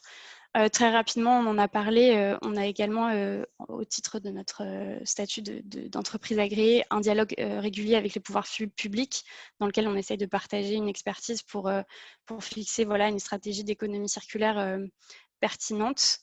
Ça va aussi se décliner au niveau européen, que ce soit avec les institutions, puisqu'on le sait, on a un cadre réglementaire qui a beaucoup évolué et qui est devenu très dense, que ce soit via le paquet économie circulaire, par exemple, ou encore avec l'adoption de la directive relative à l'incidence des plastiques sur l'environnement. Et ça se traduit également par des discussions avec nos homologues en Europe pour partager bonnes pratiques et retours d'expérience. C'est un point aussi important. Et maintenant, si j'arrive sur l'aval de ma chaîne de valeur, on va dire, nous devons évidemment accompagner financièrement et techniquement les collectivités locales, donc à hauteur de 80% pour la filière emballage ménager et 50% si on rentre dans la couverture des coûts de ce service public de gestion des déchets, pour mettre en œuvre un dispositif de collecte et de tri qui va répondre aux nouveaux enjeux, notamment des objectifs à atteindre réglementaires, mais aussi à ce rapport coût-efficacité qui est important à rechercher. Il y a plusieurs questions, Clara, sur l'organisme tiers indépendant qui sera chargé de vérifier l'exécution de vos objectifs d'entreprise à mission, sur l'évaluation vraiment de votre organisation. Alors, je regarde les questions en même temps. Ouais. Quel est l'organisme qui évalue votre organisation, c'est ça? Notamment, il y en a plusieurs, c'est pour ça que je me permets. Oui, alors j'ai vu les deux. Donc, quel est le... Oui, alors en effet, un organisme tiers indépendant devrait être nommé également pour surveiller la bonne exécution, comme il est dit, de ces engagements. Alors, je ne veux pas m'avancer, mais je crois qu'à ce stade, il n'a pas encore été... je crois qu'on était encore en discussion pour nommer l'organisme. Ouais, c'est très récent. Donc, je ne crois pas. Si ce n'est pas le cas, je rectifierai, mais pour l'instant, je n'ai pas d'informations complémentaires. En tout cas, il sera évidemment, bien sûr nommé très prochainement. Est-ce qu'il y avait d'autres questions? J'en profite. Oui, alors, il y a plusieurs questions. Comment allez-vous vous y prendre pour ancrer l'économie circulaire et l'éco-conception dans les pratiques et stratégies de vos clients? Eh bien, déjà, on a commencé évidemment avant de devenir entreprise à mission. Ça correspond quand même à une action qu'on doit évidemment mener au titre de nos agréments. Notamment, on doit consacrer 1% de notre budget à l'accompagnement des entreprises en matière d'éco-conception. Donc, c'est aussi une partie importante. On a des objectifs chiffrés sur l'accompagnement en termes de nombre d'entreprises tous les ans qu'on doit également présenter au pouvoir public. Et voilà, ça va passer à la fois par un accompagnement soit individuel auprès de certaines entreprises ou alors par des propositions de formation. On fait évidemment des webinaires, on a différents outils, que ce soit des fiches techniques ou autres, pour diffuser au mieux les bonnes pratiques d'éco-conception auprès de nos clients. Voilà, c'est toute une direction entière de Citeo et l'éco-conception qui est à la manœuvre pour permettre cet accompagnement. On imagine qu'il y aura encore des évolutions. On parlait tout à l'heure de l'éco-modulation en fonction aussi j'imagine, du poids de l'emballage, de sa recyclabilité, de choses comme ça. Exactement. Le deuxième levier, en plus de cet accompagnement, c'est celui du tarif, donc de l'éco-modulation qu'on propose, donc que ce soit sous forme de bonus ou de malus, qui vient donc donner cette part incitative aux tarifs déjà payés par les metteurs en marché. Et donc les critères d'éco-modulation, tu le disais Marlene, ça va être à la fois la recyclabilité de l'emballage ou du papier, l'intégration de matières recyclées également. Est-ce que mon emballage est perturbateur de tri, par exemple, quand il arrive en centre de tri? Voilà, il y a plusieurs possibilités pour également avoir une incitation financière à l'action d'éco-conception des entreprises. On va terminer. Clara, oui. Je te laisse j'ai vu. Conclure. Alors peut-être très rapidement, si on va dans les dernières slides, puisqu'on était là aussi pour parler un peu des évolutions réglementaires. On a parlé du comité des parties prenantes, je ne vais pas revenir dessus. Donc pour nous, c'est vraiment un levier intéressant pour renforcer cette concertation et ce suivi d'agrément au sein des éco-organismes. Citeo devra en créer 3, puisqu'on a 2 agréments plus à Delft. Donc ça nous fait 3 comités parties prenantes. donc à mettre en œuvre rapidement et à suivre. Et la dernière slide, et je pense que c'est vraiment un pan intéressant sur lequel il y aura sûrement matière à discuter et débattre plus tard. La loi AGEC est d'ailleurs issue d'une transposition de la directive plastique à usage unique, a étendu les missions de la REP, alors emballage ménager pour ce qui nous concerne, à la prise en charge des coûts de nettoiement des déchets abandonnés. Donc, c'est-à-dire qu'on ne sera plus seulement sur la collecte, le tri et le traitement, mais on va aussi devoir participer à cette nouvelle mission d'efficacité en termes de nettoiement des déchets abandonnés. Et il se trouve que ça entre en vigueur dès le 1er janvier 2021 pour les territoires d'outre-mer. Donc, c'est une nouvelle mission qu'on devra remplir dès demain, à laquelle on travaille évidemment depuis plusieurs mois, et en 2023 pour l'ensemble du territoire. Donc, voilà, un nouveau pan de mission pour la filière REP, qui est un levier toujours intéressant. Merci beaucoup, Clara, pour cette intervention très claire. Alors, il y a beaucoup de questions et vous êtes aussi très nombreux à participer. Donc, ça montre aussi l'intérêt pour le sujet qui est effectivement a priori connu de tous, mais en fait qui soulève beaucoup de questions et qui est tout à fait d'actualité comme il va subir de nombreuses évolutions par la suite. Nous avons noté toutes vos questions. On va prendre le temps aussi d'y répondre par la suite. N'hésitez pas à nous contacter aussi directement. Je vais vous mettre mon adresse mail dans le chat. Par ailleurs, vous retrouverez sur le site de l'Institut toutes les publications et décryptages de la loi AGEC, donc anti-gaspillage pour une économie circulaire, concernant différents secteurs. Donc le secteur du numérique, le secteur de l'événementiel, on a des focus sur l'information du consommateur ou sur l'impact pour les collectivités. Un petit peu vraiment pour un petit peu comme ce matin, déblayer un petit peu ces sujets-là, avoir les grands enjeux avec des infographies. Par ailleurs, vous pouvez aussi nous contacter pour avoir le focus que nous avons rédigé justement sur la REP, la responsabilité élargie du producteur, qu'on a préparé pour ce matin, pour avoir un petit peu un aperçu de tous ces enjeux et vous pouvez aussi le communiquer par la suite à l'extérieur. Je vais passer pour conclure la parole à notre président, monsieur François-Michel Lambert. Juste pour terminer, je voulais rajouter que donc on a des points d'intérêt qui se dégagent aussi dans les questions sur le bâtiment, par exemple. On pourra faire un événement spécifique aussi sur l'impact de cette loi sur le secteur du bâtiment, sur le réemploi. Voilà, il y a énormément de sujets intéressants sur lesquels on pourra débattre. Et il nous manquera de temps aujourd'hui de rentrer en détail dans tous ces sujets assez complexes pour lesquels on n'a pas encore en plus toutes les réponses, puisque comme on vous l'a dit, certains textes, et d'ailleurs la plupart des textes ont pris beaucoup de retard au niveau des textes d'application de cette loi. Donc voilà, dans le détail de ces dispositions, il nous manque encore parfois des éléments. Je vais passer donc la parole à monsieur François-Michel Lambert, donc président de l'Institut, pour conclure cette matinée. Et je vous remercie beaucoup pour votre présence et votre participation active.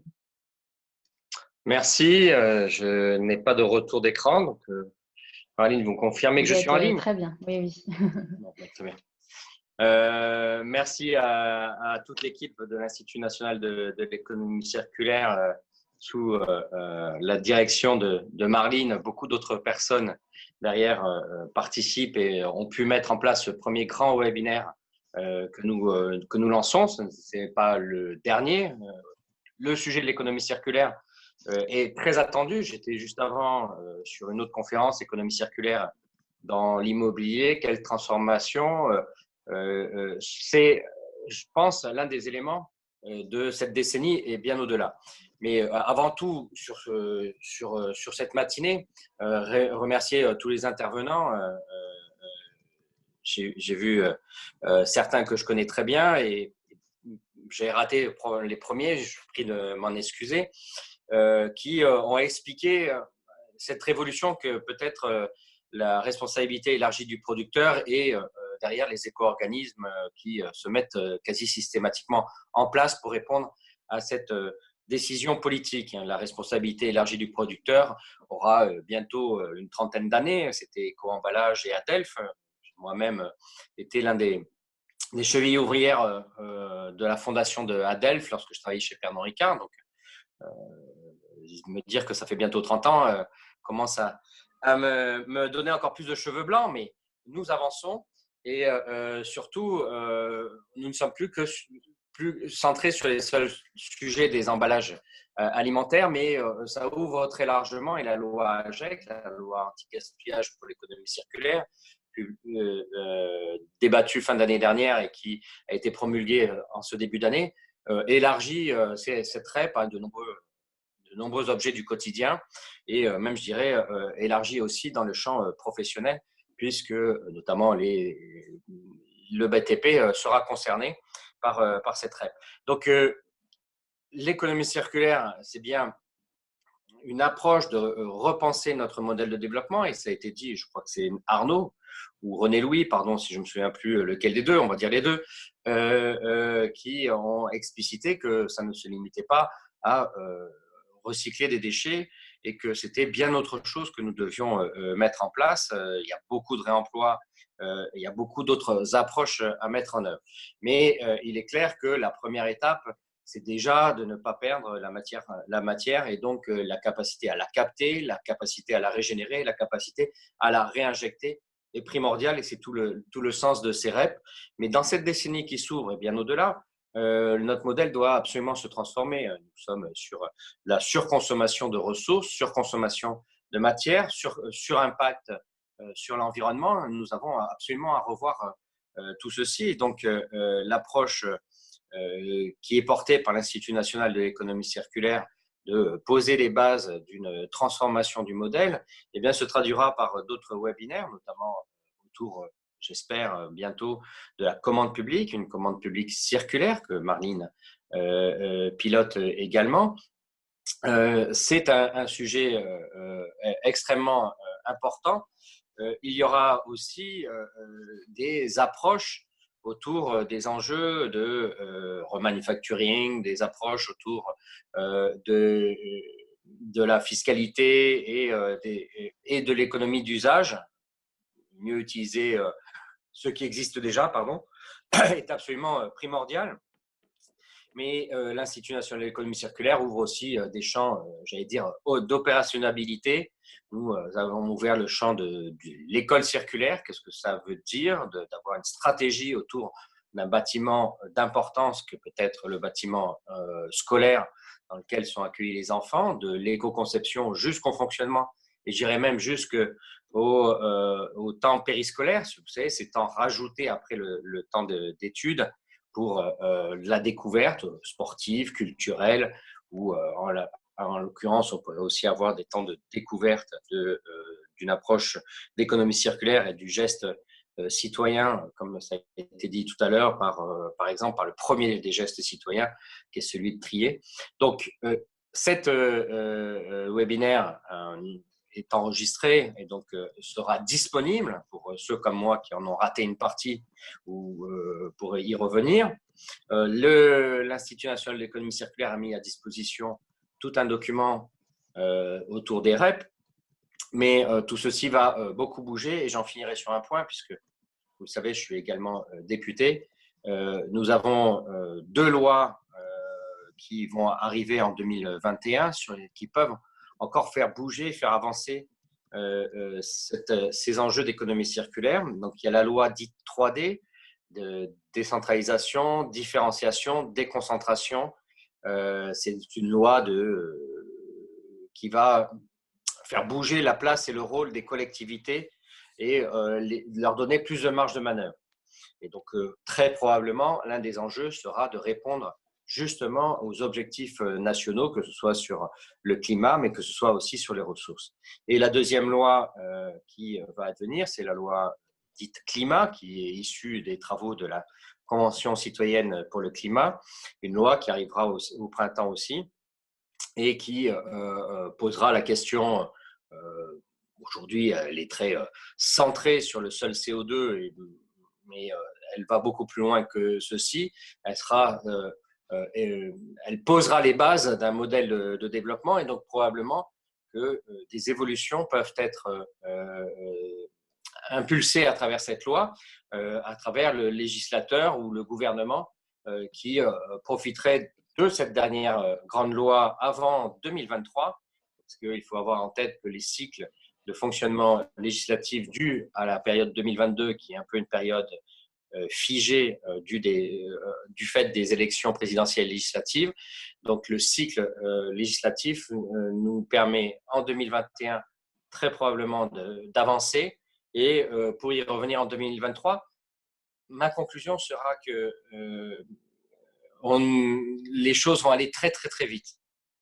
Et donc la capacité à partager ces moments, la capacité à travailler de façon collaborative, pardon, j'en perds ma voix, la capacité à porter ensemble des ambitions et à demander au pouvoir public, qu'il soit français ou européen, là où intervient notamment l'Institut national de l'économie circulaire, puisque nous sommes membres de la plateforme européenne des structures de l'économie circulaire, tout ceci va aller relativement vite. Et donc, ce nouvel outil, j'en conclurai là-dessus, de ce rendez-vous sous forme de webinaire, nous aurons, nous, l'Institut national de l'économie circulaire, à le renouveler autant que possible. Et donc, je vous remercie encore. N'hésitez pas à écrire à l'Institut, notamment à Marline.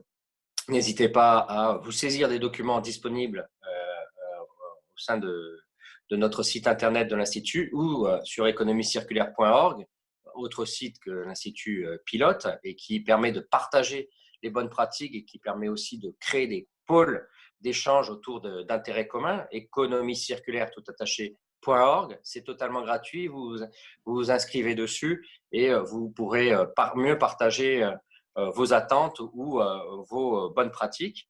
N'hésitez pas à venir soutenir l'Institut national de l'économie circulaire. En tout cas, nous avons une transformation de la société qui émerge.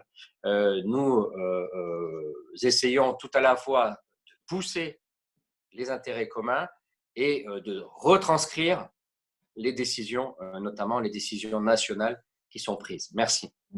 Merci beaucoup François-Michel.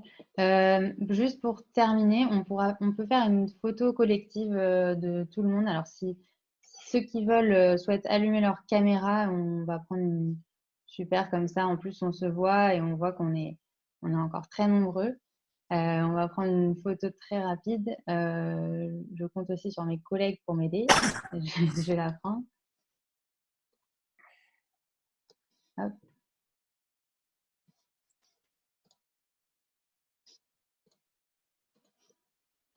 Super. Et donc, vous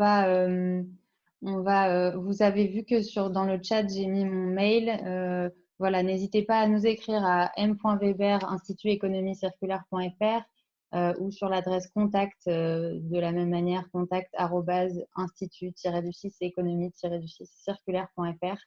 Voilà, alors, il y a encore des personnes qui se connectent aujourd'hui à cette heure-là. Je pense qu'ils ont raté la plupart des échanges, mais voilà, on est à votre disposition et puis vraiment ravis de rencontrer certains d'entre vous, certains qu'on connaît déjà et ravis d'en faire d'autres par la suite pour une nouvelle année 2021 et puis d'ici là, de bonnes fêtes à tous. Merci. Merci beaucoup. Au revoir, merci. À tous. Merci beaucoup Marline. Merci à vous. Merci, au revoir. Merci.